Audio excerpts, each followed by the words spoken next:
we come together are comparable for all of us. We all probably do have many of the dreams about what ought to be done in our society, but it isn't always easy to follow through on that if you're trying to do it all by yourself.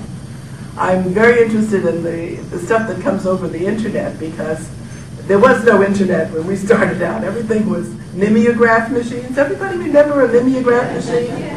How about that one, the purple stuff? Remember that one that smells so bad? Ditto, the ditto stuff. We all came out of a very different approach, so it was very strange for us to be able to instantly meet with or instantly talk to people who were 3,000 miles away from us, 10,000 miles away from us, and talk about the issues that are really very similar when we get a chance to really talk to each other.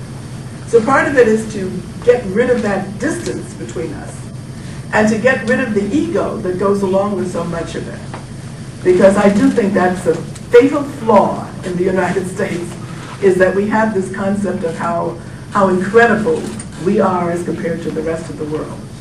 We really are not. And the fact that we are still dealing with the 1787 Constitution is a sign of that. There's no way that that Constitution could actually operate in today's society. And when we did that Constitution, so many people were left out of the discussion that you have to say, whose idea was this? You know, how did we ever get something in the Constitution that made corporations people and gave them the same rights as individuals as we went around? You know, how did we get that back in those days? And how does that play out in terms of our society right now?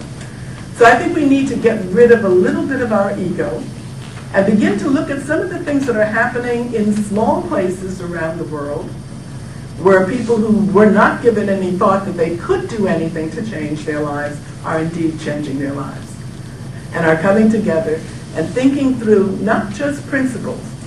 I have a stack of reports in my office of all the plans that we came back with from all the places we've been before.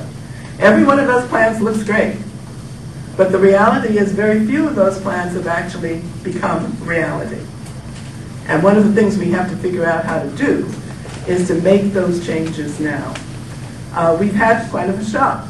2009 certainly was a year when we were looking at major changes. Not only did we have a woman running for the presidency, but we also had an African American running for the presidency. And we also had a very big split in the United States over racism, over classism, over all kinds of issues that people were not ready to come together about.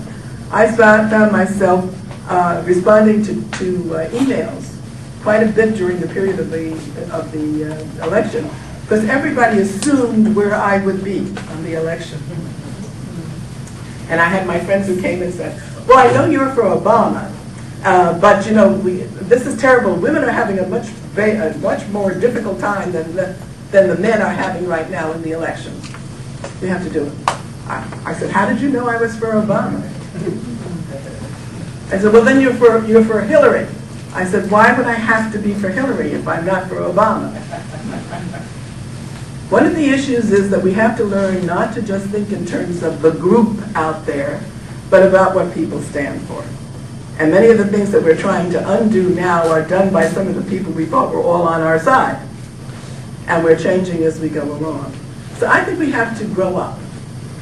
I think we have to become more adult as real participants in our society if we're going to see any major changes in our life.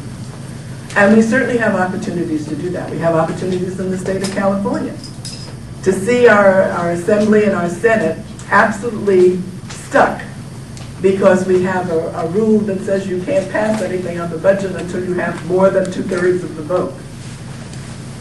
How do we get that done in our society? How do we get these things changed? So it is not all about going to conferences. It's not all about trying to get resolutions passed in the United States.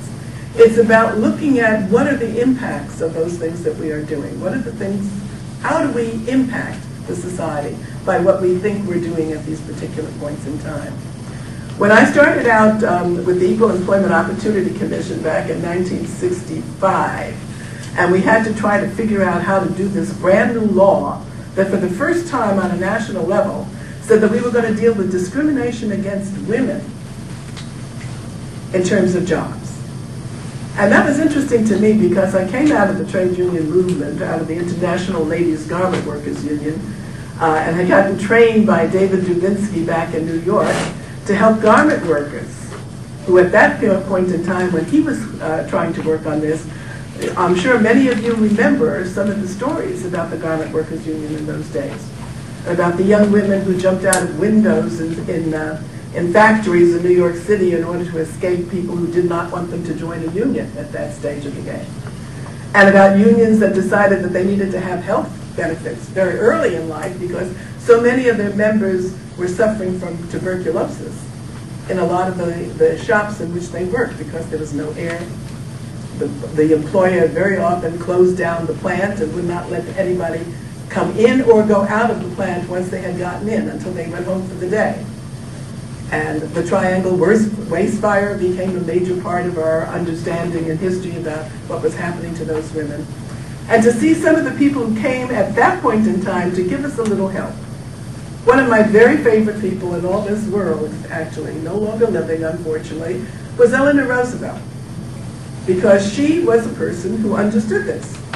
Her husband actually appointed the very first woman that ever was to be the Secretary of Labor, in fact, and a member of a cabinet in the United States.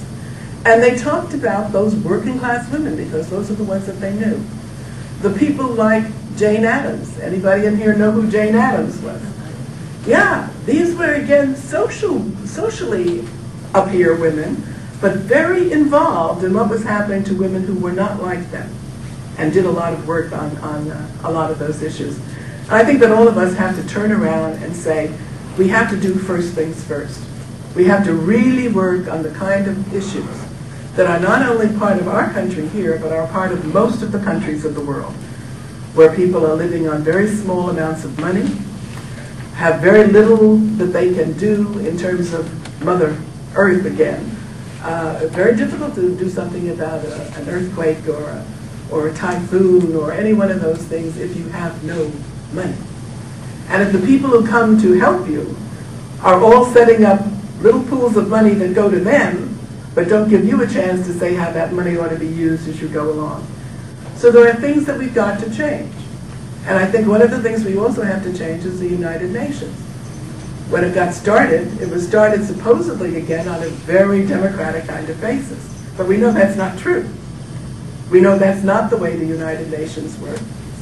And we know that we have to change that because we cannot have any country have total ability to stop something.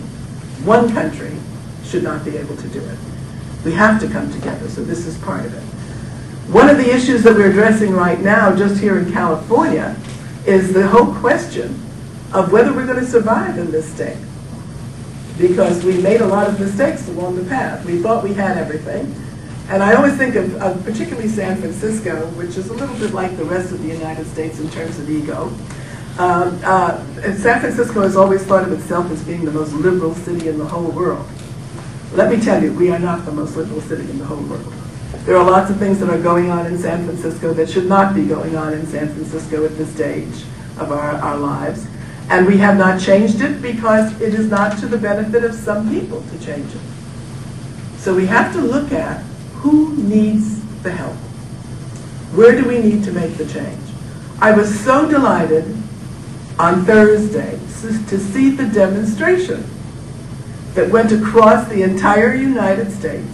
And for the first time in a very long time was a demonstration that was very inclusive in terms of age groups, in terms of race, in terms of ethnicity, in terms of all kinds of things, people coming together on a very fundamental issue that we always thought we were the best on, and that was on education. And we're seeing our education system go down the drain because we're not paying much attention to it anymore. And people came together, and they came together without big organizations. They didn't have to go all the way to New York or all the way to France or any place to do it. They could do it in their backyards. One of the best demonstrations that I think the National Organization for Women ever had was the very first strike for women's rights.